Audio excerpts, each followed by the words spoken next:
Signal आपको signal नहीं आएगा। बीजेपी वाले इलेक्शन कर नहीं उनकी हिम्मत नहीं। काम किया जिसकी कोई मिसाल नहीं है पूरे मुल्क में, ना आज तक कोई सरकार करती। मुसलमानों ने हमें वोट दिया सो दिया। करगिल के बोर्डों ने भी वहां से एक सीट नेशनल कॉन्फ्रेंस की जोड़ी में डाल के दिया। हम डिजिटल मीटर लगाएंगे क्योंकि ये सबसे बेहतरीन मीटर है। तो लोगों के घरों में डिजिटल मीटर लगे, उन मीटरों को लगते जुमा हफ्ता नहीं हुआ, फिर आए कहा ना अब ये डिजिटल मीटर नहीं, अब हम स्मार्ट मीटर लगाएंगे। खुदारा पहले हमें ये बताओ कि वो डिजिटल मीटर का है कहां, क्योंकि उन पर पता नहीं आपने कितने करोड़ खर्च किए होंगे। अगर आपने स्मार्ट मीटर लगाने ही थे तो फिर ये डिजिटल मीटर किस काम के?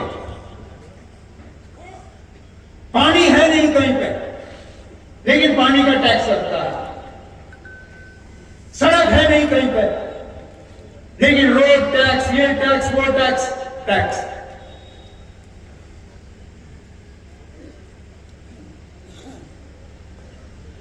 कहने के लिए तो ये कहते हैं कि बड़े ईमानदार हैं ये, लेकिन हैरानगी की बात ये कि आज करप्शन के इल्जाम हम नहीं लगा रहे हैं, सियासी पार्टियां नहीं लगा रही हैं। इस हुकूमत के अपने ही सीनियर अफसर आज उंगली उठा के कहते हैं कि हजारों करोड़ों की धांधली हो रही है जम्मू कश्मीर में। हम सिर्फ ये कहते हैं कि अगर इल्जाम लग रहा है तो इल्जाम की तहकीकात होनी चाहिए। क्या ये सारे एजेंसियां हैं ये सिर्फ सियासी पार्टियों के लिए है? जब छापे मारने होते हैं तो क्या सिर्फ उन्हीं पार्टियों में छापे लगने चाहिए जो बीजेपी की मुखालफत करते हैं? छापों में निकलता कुछ नहीं है, लेकिन लगातार एक के बाद एक या तो एजेंसियों की तरफ से बुलाया जाता है, या छापे लगाए जाते हैं, या तंग किया जाता है। लेकिन जहां इल्जाम लगते हैं, और मामूली से छोटे से इल्जाम नहीं, 3-3, 4-4, 5-5 हजार करोड़ की धांधली का इल्जाम 15 से 20 साल। जो मेरी बहनें हैं यहां पे,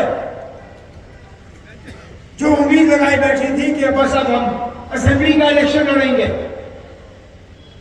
हम भी तैयारी कर रहे थे कि किस किस असेंबली हल्के में अब हमें रिजर्वेशन के तहत लेडीज को उठाना होगा।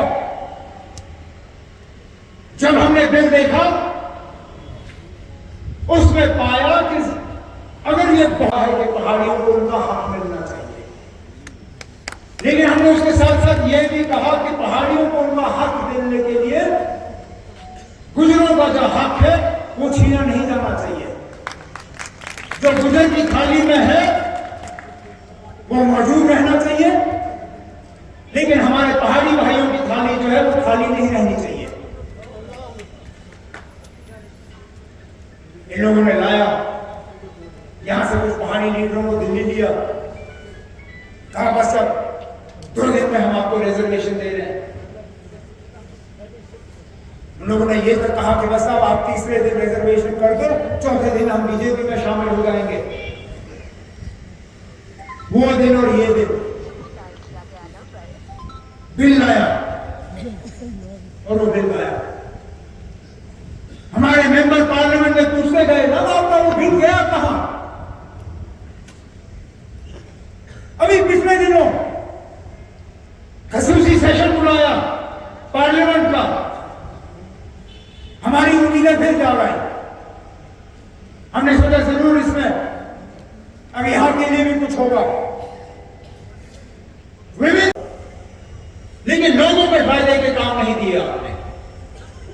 बेशुमार शराब की दुकानें खुली, कोई कोना नहीं है जम्मू कश्मीर का जहां आज शराब की दुकान नहीं है। फिर ये दिल्ली जाके कहते हैं ना हमने टैक्स की कमाई बढ़ा दी। अरे बढ़ाई आपने, जब आप शराब पे टैक्स कमाते हो आपकी दुकानें कोने कोने पे आपने खोली हैं, तो मुसलमानों ने हमें वोट दिया सो दिया। करगिल के बोर्डों ने भी वहां से एक सीट नेशनल कॉन्फ्रेंस की झोली में डाल के दिया। तभी तो हम कहते हैं हिंदू मुस्लिम सिख बौद्ध ईसाई हम सबकी नुमाइंदगी करते हैं, सबको साथ लेके चलते हैं। इन लोगों का काम है बांटना अलग अलग तराजुओं में।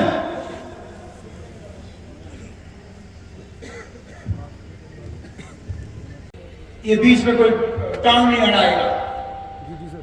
आज वही सरकारी मुलाजिम अपना जीपी फंड निकालने में परेशान है।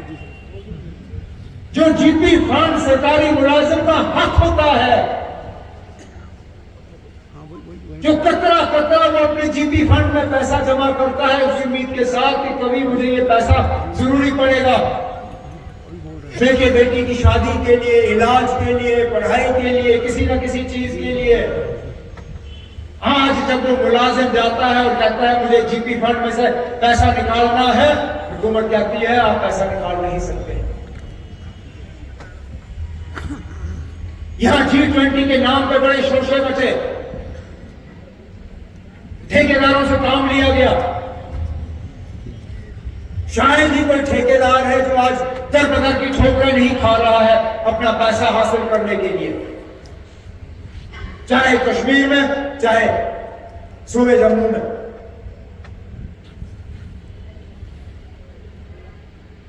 डेली वेजर मैंने अपनी हुकूमत के दौरान कैबिनेट का सब कमेटी तश्कील की, क्योंकि पता नहीं चल रहा था आखिरकार डेली वेजर हैं कितने। तो कैबिनेट सब कमेटी ने उस पर दिन रात काम करके आखिरकार एक नंबर पे आए कि जम्मू कश्मीर में आज यहां जोन की मीटिंग रखने का जो मकसद था वो ये था कि मैं ज्यादा से ज्यादा अपने तंजीम के साथियों को सुनूं। बदकिस्मती से कहीं मेरे और इनमें एक कम्युनिकेशन का गैप रहा है। मैं सही तरीके से अपनी बात इन तक पहुंचा नहीं पाया, क्योंकि आज के मीटिंग का मकसद कोई बड़े महफिल में बात करना नहीं था। दरअसल मैं ये चाहता था कि 3, 4, 5, 6 घंटे जितना भी वक्त लगे, मैं अपने उन अहदेदार साथियों की आवाज सुनना चाहता था जो मुझ तक या फारूक साहब तक जम्मू नहीं पहुंचते, श्रीनगर नहीं पहुंच पाते। जब हम मेंढर, पुंछ, सुरनपुर जलसा करने आते हैं तो जिंदाबाद जिंदाबाद करते हुए थकते नहीं, लेकिन तकरीर करने का उनको मौका मिलता नहीं।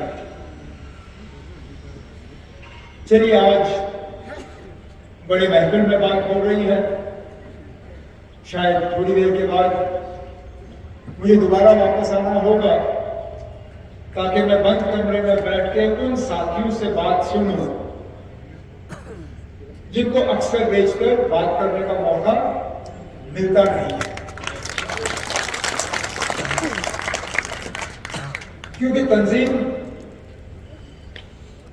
मजबूत इस तरह नहीं होगी कि आप मेरी बात सुनोगे। मैं तो बात करता रहता हूं, कहीं टीवी पे, कहीं रेडियो पे, कहीं ना कहीं तो मेरी आवाज आप तक पहुंच जाती है। लेकिन अगर वाकई हमने तंजीम को मजबूत करना है तो तंजीम के उस वर्कर की आवाज मेरे कानों तक पहुंचनी चाहिए जो जमीनी सतह की हकीकत जो है मुझ तक पहुंचाए। नहीं तो कभी कभार मैं अपने आप को, और ये अक्सर होता है, हम जब किसी ओहदे में बैठे होते हैं तो अक्सर हमें फिर वो लोग मिलते हैं जो हमें वो बात कहते हैं जो उनको लगता है हम सुन के खुश होंगे। बजाय ये कि वो हमें वो बात कहें कि जो बेशक सुनने में कड़वी हो, लेकिन जिसमें अगर हम अमल करें तो तंजीम में एक नई जान फूकी जा सकती है, तंजीम में एक मजबूती लाई जा सकती है। ये जोन की हमारी पहली मीटिंग है। इससे पहले होना चाहिए था, लेकिन हम अलग अलग अपने कामों में बिजी रहे। बीच बीच में असेंबली या बाकी चीजों के इलेक्शनों की बात चली और हमने सोचा कि जब इलेक्शन होने ही है तो इसमें साथियों के साथ मुलाकात होगी। लेकिन अब मुझे इलेक्शन की कोई ज्यादा उम्मीद नजर नहीं आती। हमारे म्युनिसिपलिटी जो बने हैं उनका वक्त जो है नवंबर के पहले हफ्ते में खत्म हो जाएगा। अभी तक तो यहाँ पे म्युनिसिपलिटी इलेक्शन होने चाहिए थे, नहीं हो रहे। पंचायत जो है वो जनवरी में खत्म होंगे। अब पार्लियामेंट का इलेक्शन के बहाने से पंचायत का इलेक्शन नहीं होगा। और मुझे डर इस बात का है कि हालांकि डीडीसी को बने हुए कितने साल हो गए, 3 साल हो गए, लेकिन ये बहाना बना के कि पंचायत और डीडीसी जो है वो एक साथ होते हैं। जब पंचायत खत्म हो जाएंगे तो उसके साथ शायद ये मत डीडीसी वगैरह ये सब खत्म कर देंगे, क्योंकि कहने के लिए तो ये कहते हैं कि हिंदुस्तान जो है वो जमहूरियत की मां है, लेकिन पता नहीं जम्मू कश्मीर तक आते आते इस जमहूरियत को क्या हो जाता है।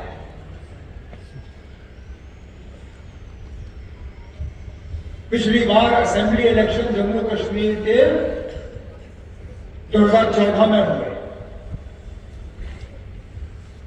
तब से लेके अब 9 साल हो गए। समझ में नहीं आता कि हमें इलेक्शन से महरूम क्यों रखा जा रहा है। लोगों को हक है अपनी हुकूमत चुनने का, कोई चाहे वो जो भी हो,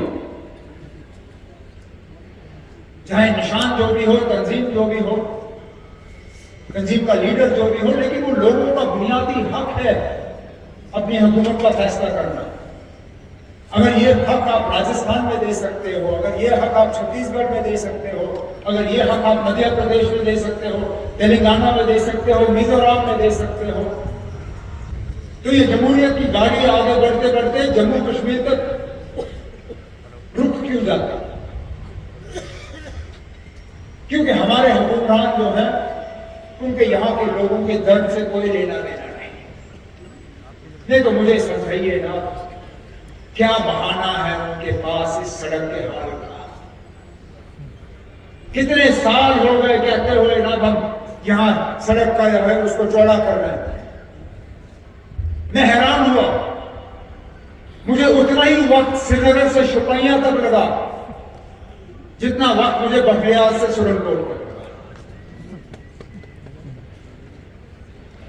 और कोई अगर मुझे यह कहे कि नाम यहां सड़क चौड़ा बनाया जा रहा है, वहां से लेके यहां तक मैंने एक जगह काम होते हुए नहीं देखा, एक जगह नहीं। मैं मानता अगर कहीं पे मुझे 2-4 ठेकेदार मिलते जो वहां काम करा रहे होते, मैं कहता ठीक है ना, काम हो रहा है, थोड़ी सी हमें मुश्किल का सामना करना होगा, लेकिन काम का सीजन तो ये है, महीना 1-2 के बाद तो काम। नेशनल कॉन्फ्रेंस के जनरल सेक्रेटरी जनाब अली मोहम्मद सागर साहब, एडिशनल जनरल सेक्रेटरी जनाब अजय सदोत्रा साहब, मेरे निहायत ही सीनियर साथी और आप सबके हर दिल अजीज जनाब मियां अल्ताफ साहब, जम्मू सूबे के सूबाई सदर जनाब गुप्ता साहब, हमारे खिते पीर पंचाल जोन के जोन सदर और आज के मेजबान जनाब जावेद राणा साहब, स्टेज पे बैठे नेशनल कॉन्फ्रेंस के लिए मेरे तमाम सीनियर साथी जिनका वक्त बचाने के लिए मैं नाम नहीं ले सकता हूँ, यहाँ पे आए हुए तमाम नेशनल कॉन्फ्रेंस के अहदेदार हजरात, टीडीसी, बीडीसी, डेलीगेट, भाइयों बुजुर्गों, आप सबको मेरी तरफ से अस्सलाम वालेकुम और आदाब। कोर्ट में आपने मैंने जो कहना था कह दिया, आपने कुछ पूछना तो पूछिए ना। सर उमर साहब पुंछ की तरफ से ये जोनल कन्वेंशन जो हुई है, तो इसमें खास करके इलेक्शन जो गवर्नमेंट, सेंट्रल गवर्नमेंट की तरफ से, भाजपा की तरफ से जो इलेक्शन डिलेड प्रोसेस चल रहा है, खास करके जम्मू कश्मीर के अंदर, तो इसके लिए आप क्या कहेंगे कि करगिल के इलेक्शंस के बाद भी अभी भी कोई सिग्नल नहीं आ रहा है? तब आप मत वेट करिए सिग्नल का, आपको सिग्नल नहीं आएगा। बीजेपी वाले इलेक्शन कर नहीं सकते, उनकी हिम्मत नहीं है। वो अच्छी तरह से जानते हैं कि लोगों की तरफ से उनको क्या रिस्पांस मिलेगा। पार्लियामेंट इलेक्शन कराना शायद इनकी मजबूरी है, अगर मजबूरी नहीं होती तो वो शायद पार्लियामेंट इलेक्शन भी नहीं कराते। नहीं तो अभी तक सुप्रीम कोर्ट में तो गवर्नमेंट ऑफ इंडिया ने कहा था कि यहाँ अर्बन लोकल बॉडीज़ और पंचायत के इलेक्शन होंगे, लेकिन नोटिफिकेशन कहीं पे नहीं। जैसे मैंने अपनी तकरीर में कहा, इससे पहले असेंबली इलेक्शन 2014 में हुए थे। 5 साल से ज़्यादा हो गए हमें गवर्नर रूल के अंदर। एक तरफ से ये कहा जाता है कि हालात बहुत ज़्यादा बेहतर हो गए हैं 2019 के बाद। अगर बेहतर हुए हैं तो इलेक्शन क्यों नहीं? इलेक्शन शायद सिर्फ इसलिए नहीं कराए जा रहे हैं क्योंकि बीजेपी वाले जो हैं वो लोगों का सामना नहीं कर सकते। दिल में उनका हाल हुआ, वो बाकी जम्मू कश्मीर में भी होगा। महबूबा मुफ्ती को आदत है कभी कभार ये बातें करने की। बेहतर से जब वो पार्टियों की मीटिंगें होती हैं तो ये बात वहाँ करें। मैं उनकी बातों में ये रिस्पांस नहीं करना चाहता। सर आप जैसे मैंने आपसे कहा, और अगर आप मेरी तकरीर सुन रहे थे तो इसका जवाब मेरी तकरीर में था।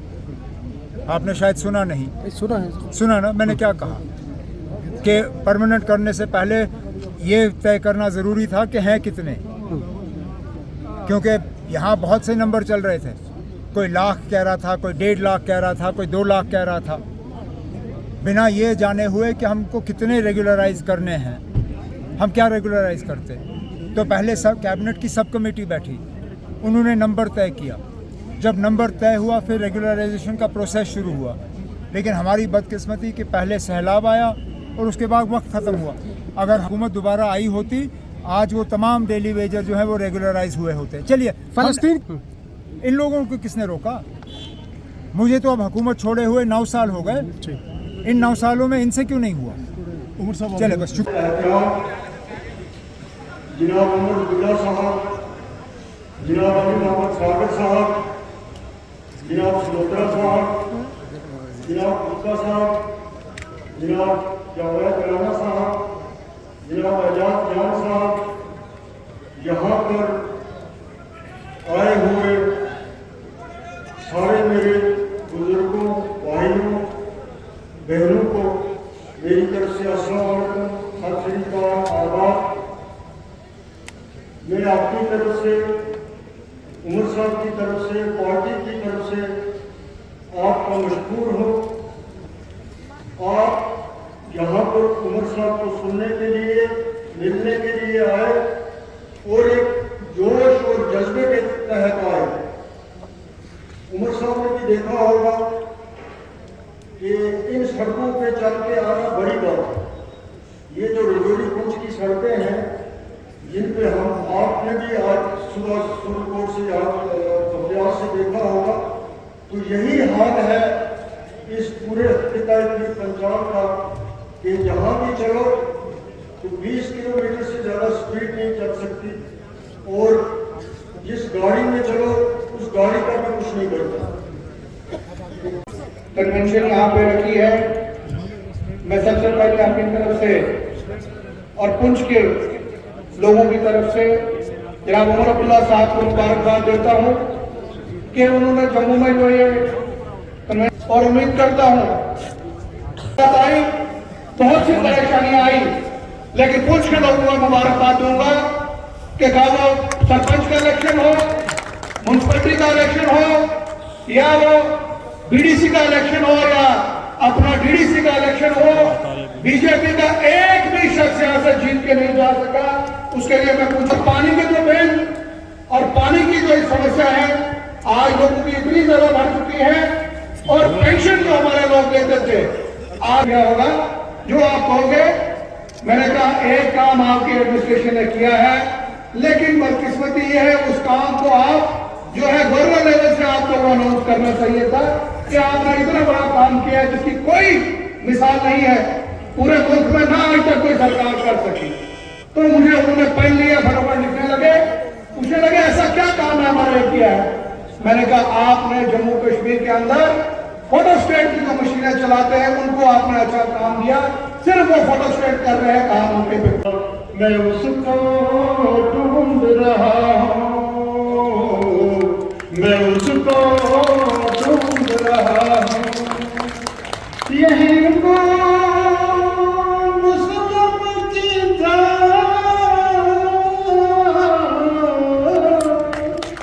मेरा हिंदुस्तान, मैं उसको ढूंढ रहा हूँ, मैं उसको ढूंढ रहा हूँ। हकीकत में हम सब उस हिंदुस्तान की तलाश में, किस हिंदुस्तान की तलाश में? ये मेरे पुरखों की जागीर,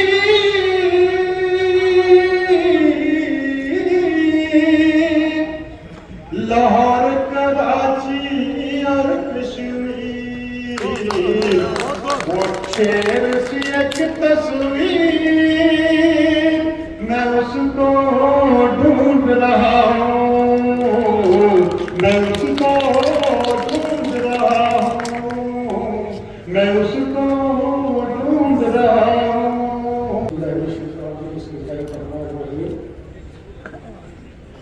इज्जत माफ अजली व कदर जिला अहमदुल्लाह साहब व दीगर मेहमान करामी आज़ीज़ हज़रत को तकरीर तो सियासी तकरीर तो काफ़ी हो चुकी है। मैं इस लिहाजे में तो नहीं बताऊँगा, मैं एक छोटा सा आदमी आदमी में की नाज़ में एक बात करना चाहता हूँ।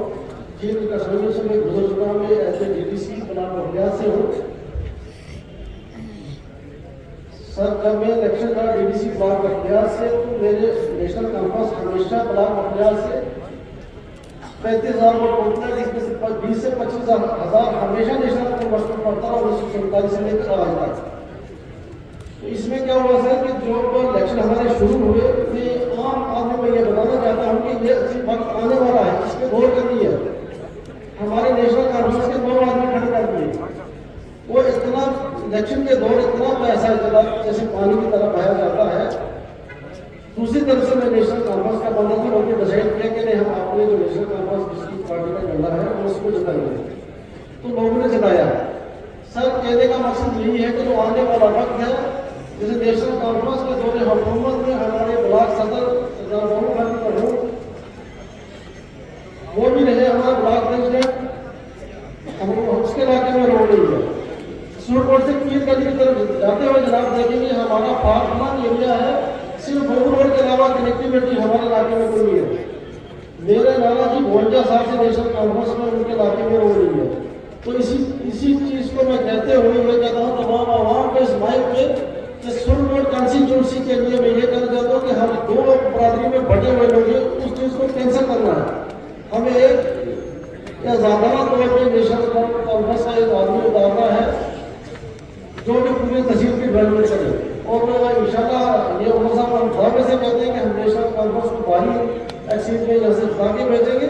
और एक चीज का कुछ जोर ध्यान देना है कि तो हमारे इलेक्शन असेंबली के लेट भी हो सकते हैं, उससे पहले PRS के इलेक्शन में हमारे टाइम भी होने चाहिए, सर्टिफिकेट होने चाहिए, BDC DDC जरूर होने चाहिए ताकि हमारे लोग हमारे साथ जुड़े रहे। बस मैं इसी में अथवा चाहता हूँ।